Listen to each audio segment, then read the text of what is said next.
ቁርአን ላልቀራች እህት ላልቀራ ወንድም የምታስተላልፊው መልእክት ምንድነው? ሀሂፍዝንም አሁን መጀመር እፈልጋለሁ ብሎ ለወሰነ ወይም እየቀራ እየሐፈዘ ላለ ወንድምና እህቶችሽ ምን ታስተላልፊያለሽ? አሁንም ከቁርአን ልነሳና አላህ ምን ይላል ሱረቱል ሙዘሚል ላይ فقرؤوا ما تيسر منه ይላል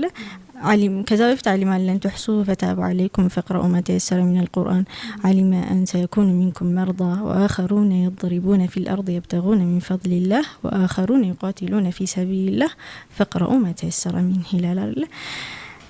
የሰው ልጅ ሊሆንበት የሚችለውን እያንዳንዱን የህይወት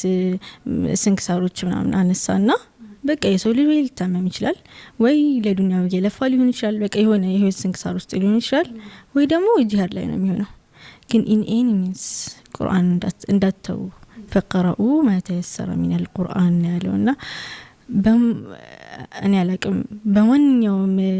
ችግር የለውም ሁለት ሰፍሐም ይሆን አምስት ሰፍሐም ይሆን ቢያንስ ግን ቁርአን የማናይበት ቀን ሊኖር አይገባም ሁሌም በጣም በቃ ሚናው ከፍተኛ ነው ቢሻላ አንድ ከዛ መጨረሻ ላይ ምንድነው የሚለው አላህ وما تقدموا لأنفسكم من خير ነው የምታደርጉት ነገር ለራሳችሁ ጥሩ ነገር የምታደርጉት ነገር ለራሳችሁ ነው ከዛ هو خير واعظم اجر ይላል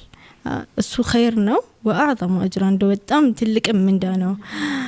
ትንሽ እየሰቀሩ ትልቅ ምንዳን ነው የሚሰጣችሁ ትንሽ እየሰቀሩ ብዙ ነገር ነው የሚሰጣችሁ ይላልና አትሊስት ግን በቀን መቅራትን ባንተው ከዛ በኋላ ግን ይገራል ሁሉም ነገር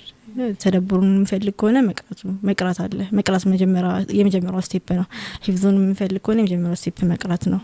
ስራውም ከሆነ የመጀመሪያው ስቴፕ መቅራት ነውና فقرأوا ما تيسر منه መልእክቴ ነው ኦኬ ህይወት